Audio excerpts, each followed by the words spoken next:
नमस्कार दोस्तों। पाकिस्तान का ग्वादर पोर्ट जो कि पाकिस्तान में थोड़ा मोड़ा डेवलपमेंट हो रहा है उसके अंदर एक इंपॉर्टेंट रोल प्ले कर रहा है। वहीं ये जो ग्वादर पोर्ट है ये चाइना पाकिस्तान इकोनॉमिक कॉरिडोर का एक इंपॉर्टेंट हिस्सा है।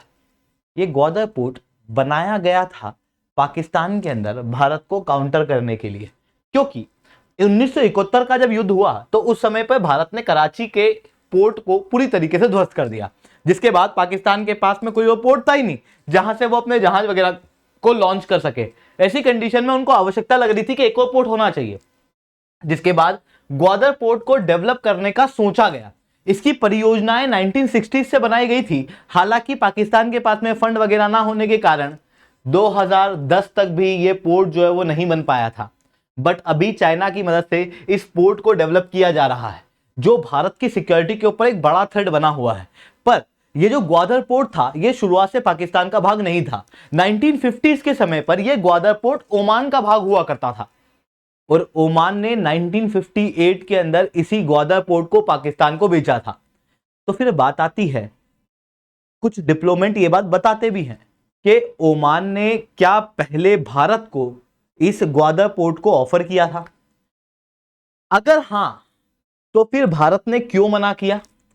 अगर नहीं किया था तो कुछ मीडिया हाउसेस अभी क्यों कह रहे हैं कि ग्वादर पोर्ट पहले भारत को ऑफर किया गया था? क्या यहां पर फैक्ट्स हैं, क्या यहां पर मिथ्स हैं? उन सारी चीजों को मैं शुभेंद्र चौहान इस सेशन के अंदर चर्चा करूंगा। बट उसके पहले आप लोग मेरे साथ में SRC10 टेलीग्राम ग्रुप के ऊपर जुड़ सकते हो। मेरे क्लास की अपडेट, पीपीटी, पीडीएफ सब कुछ आपको हमें मिल जाएगा। इसके अलावा दोस्तों, अगर आप लोगों को यूपीएससी सीएससी की तैयारी करना है, इंडिया के टॉप एजुकेटर से ऑफलाइन क्लासेस के अंदर पढ़ना है, दिल्ली के करोलबाग मुखर्जी नगर के अंदर, प्रयागराज के सिविल लाइंस के अंदर ऑलरेडी हमारे सेंटर्स खोले जा चुके हैं। आप बिल्कुल से हमारे सेंटर्स को विजिट कर सकते हो, जहां पर आपको इंडिया के टॉप एजुकेटर ऑफलाइन क्लासेस के अंदर सबसे कम रेट में और सबसे अच्छी क्वालिटी के कोर्सेज के अंदर 1-on-1 मेंटरशिप के साथ में पढ़ाएंगे।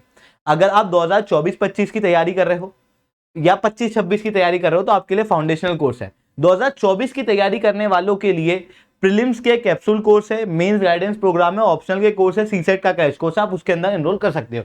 चलिए दोस्तों, आप समझने का प्रयास करते हैं यहां पर हुआ क्या है। देखो, अगर हम बात करें ग्वादर पोर्ट की, तो पहले ये ग्वादर पोर्ट अभी हम लोगों को देखने को मिलता है बलूचिस्तान वाले रीजन के अंदर। और ये जो बलूचिस्तान था, यहां पर रूल हुआ करता था खान ऑफ खालद का। 1783 की बात है, मीर नूरी नसीर खान यहां के रूलर थे और इन्होंने ये ग्वादर पोर्ट और इवन मकरन कोस्ट का एक बड़ा हिस्सा ओमान के प्रिंस को दे दिया था। बाद में वही सुल्तान बन गए थे और उसके बाद से ये ग्वादर पोर्ट ओमान के पास में रहा।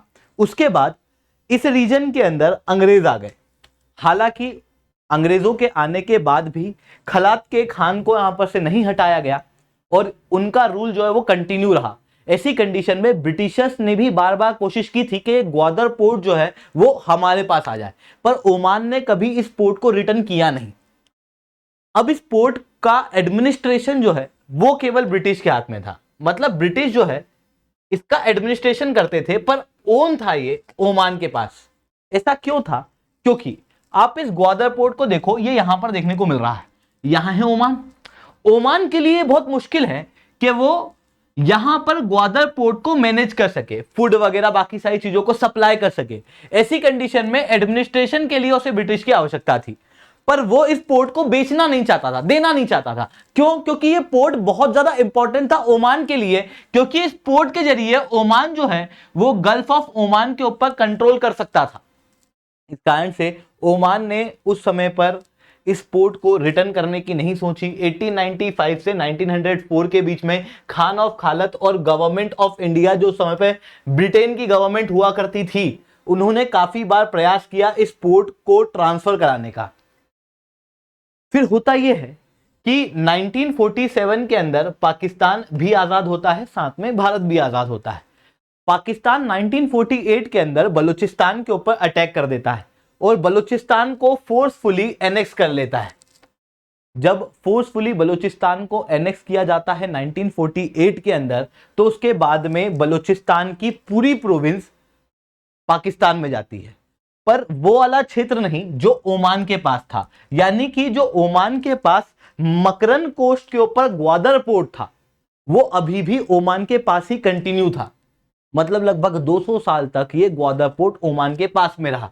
और इसके सबूत आपको देखने को मिलेंगे जब आप इस पोर्ट के आसपास की बिल्डिंग वगैरह को देखोगे।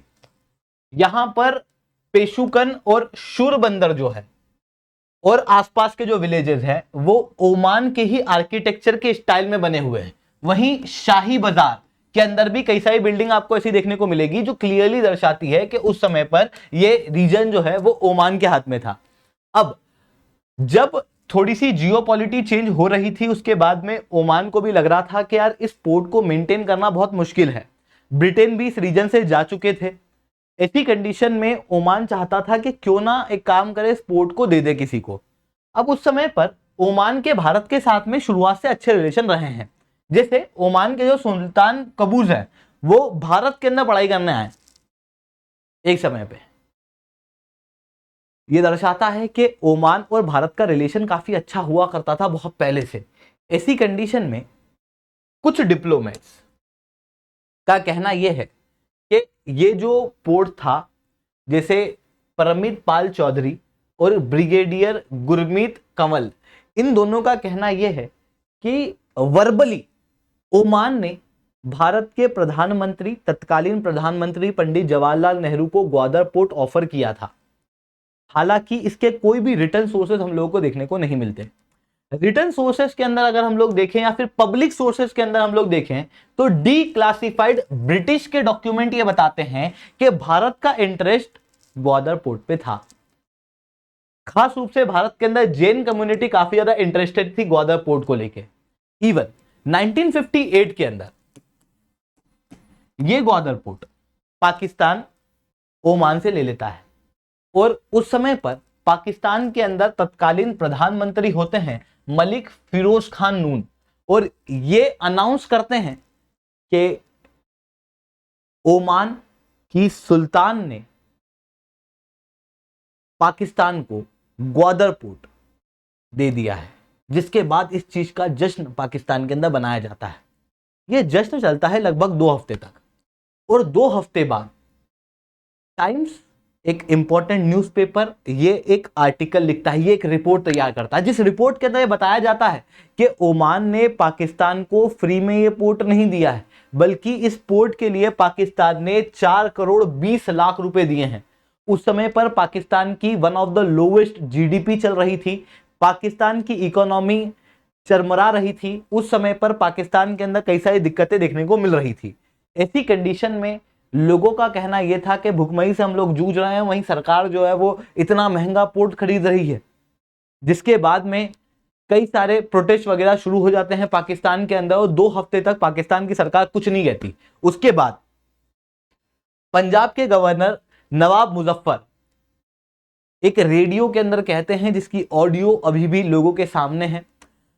इसके अंदर उनके द्वारा यह कहा गया, अपनी चुप्पी को खोला गया। एक इंटरव्यू के अंदर उन्होंने कहा कि ग्वादर पोर्ट पाकिस्तान को लेना जरूरी था, क्योंकि अगर ग्वादर पोर्ट पाकिस्तान नहीं लेता तो भारत भी कोशिश कर रहा था ओमान से ग्वादर पोर्ट को लेने की, और लगभग 10 गुना ज्यादा पैसे भारत देने को तैयार था। और वहीं दूसरी सारी गवर्नमेंट को भी अपनी तरफ कर रहा था भारत, ऐसा इन्होंने अपने स्टेटमेंट में कहा है। मतलब जो क्लासिफाइड डॉक्यूमेंट है या डिक्लासिफाइड डॉक्यूमेंट है, उसके अंदर यह बताया गया कि इंडियन गवर्नमेंट का इंटरेस्ट था और इंडियन गवर्नमेंट जो है वो प्रयास कर रही थी ओमान से ग्वादर पोर्ट लेने का। वहीं दूसरी तरफ जो डिप्लोमेट्स हैं उनका कहना यह है, कुछ डिप्लोमेट्स हैं उनका कहना यह है कि भारत ग्वादर पोर्ट नहीं लेना चाहता था, जबकि ओमान भारत को ग्वादर पोर्ट ऑफर कर रहा था। इन दोनों में से सही क्या है वो आप खुद समझ सकते हो क्या।